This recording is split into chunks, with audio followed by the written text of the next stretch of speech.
வணக்கம், இது உங்கள் தினக்கதிர். பாஜக தலைமையிலான தேசிய ஜனநாயக கூட்டணியில் சமீபத்தில் மீண்டும் இணைந்த போதிலும் பாஜகவுடனான கூட்டணி அரசாங்கத்தில் தனது கட்சி பங்கேற்காது என்று அதிமுக பொதுச் செயலாளர் எடப்பாடி கே பழனிசாமி புதன்கிழமை உறுதியாக கூறினார். மே 2ஆம் தேதி நடைபெறவிருக்கும் முக்கியமான செயற்குழு கூட்டத்திற்கு முன்னதாக இந்த அறிவிப்பு வெளியாகியுள்ளது. மூத்த தலைவரும் ராஜ்யசபா எம்பியுமான எம். தம்பிதுரையின் இதே போன்ற கருத்துகளுடன் உள்கட்சி அதிருப்தியை நிர்வகிப்பதற்கும் முந்தைய வாரம் வெளியிடப்பட்ட கூட்டணி அறிவிப்பு குறித்து பொதுமக்களின் அதிருப்தி இல்லாமல் சுமூகமான கூட்டத்தை உறுதி செய்வதற்கும் ஒரு முயற்சியாக இந்த அறிக்கை விளக்கப்படுகிறது. ஏப்ரல் 11 அன்று மத்திய உள்துறை அமைச்சர் அமித்ஷாவின் முந்தைய கூற்றுக்கு பழனிசாமியின் அறிவிப்பு முரணாக இருந்தது. 2026ஆம் ஆண்டு தமிழ்நாட்டில் பழனிசாமி தலைமையில் என்டிஏ கூட்டணி அரசாங்கத்தை அமைக்கும். இந்த முரண்பாடு அதிமுக அணிகளுக்குள் குழப்பத்தையும் கவலையையும் ஏற்படுத்தியுள்ளது. குறிப்பாக அதிமுக மற்றும் திமுக இரண்டும் வரலாற்று ரீதியாக மாநில நிர்வாகத்தில் கூட்டணி ஏற்பாடுகளை தவிர்த்து தேசிய கட்சி அழுத்தங்களிலிருந்து தங்கள் சுதந்திரத்தை பேணி வருவதால் ஷாவின் அறிக்கையை பல கட்சி உறுப்பினர்கள் ஒரு மிகைப்படுத்தலாக கருதியதாக கூறப்படுகிறது.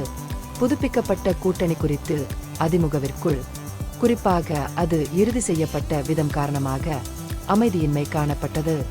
மே 13 அன்று முன்னாள் அமைச்சர் செல்லூர் கே ராஜு கூட்டணி என்ற யோசனையில் தனது அதிருப்தியை பகிரங்கமாக வெளிப்படுத்தினார். பாஜக பல விஷயங்களை சொல்லலாம், ஆனால் அதிமுகவின் அதிகாரப்பூர்வ நிலைப்பாடு மாறாமல் உள்ளது என்பதை வலியுறுத்தினார்.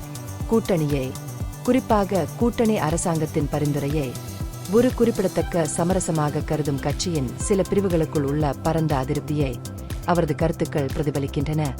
செயற்குழு கூட்டம் சர்ச்சைக்குரியதாக இருக்க வாய்ப்புள்ளது என்று கட்சியின் உள் வட்டாரங்கள் தெரிவித்துள்ளன.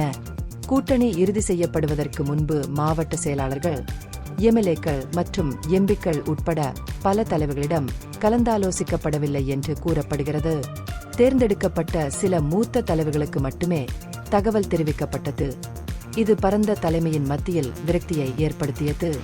வளர்ந்து வரும் கவலைகளை தணிக்க கூட்டணி கௌரவமான விதிமுறைகளின் அடிப்படையில் உருவாக்கப்பட்டது என்றும் கூட்டணி அரசாங்கத்தை அமைப்பதற்கான ஒப்பந்தம் இதில் இல்லை என்றும் கட்சி தலைமை இப்போது அடிமட்ட உறுப்பினர்களுக்கு வலியுறுத்தி வருகிறது. வளர்ந்து வரும் ஆய்வுக்கு பதிலளிக்கும் விதமாக அதிமுக அதன் நிர்வாகிகள் மீது ஒரு தடை உத்தரவை விதித்துள்ளது. தலைமையின் முன் ஒப்புதல் இல்லாமல் கூட்டணி அல்லது கட்சியின் நிலைப்பாடு குறித்து கருத்து தெரிவிக்க வேண்டாம் என்று அறிவுறுத்தியுள்ளது. இதற்கிடையில் பாஜகவின் தமிழ்நாடு பிரிவு இந்த கருத்து வேறுபாட்டை குறைத்து மதிப்பிட தேர்வு செய்துள்ளது. தலைவர்கள் அமித்ஷா மட்டுமே இந்த விஷயத்தில் பேசுவார் என்று கூறியுள்ளனர். இந்த நடவடிக்கை இரு கட்சிகளும் கதையை கட்டுப்படுத்தவும் எந்தவொரு உள் மோதல்களும் பகிரங்கமாகாமல் இருக்கவும் ஒரு மூலோபாய முயற்சியை குறிக்கிறது. இந்த பகுப்பாய்வு நுண்ணறிவுள்ளதாக கண்டால் முக்கியமான அரசியல் முன்னேற்றங்கள் குறித்த கூடுதல் புதுப்பிப்புகளுக்கு லைக் செய்யவும், ஷேர் செய்யவும், சப்ஸ்கிரைப் செய்யும். இது உங்கள் தினக்கதிர். நன்றி.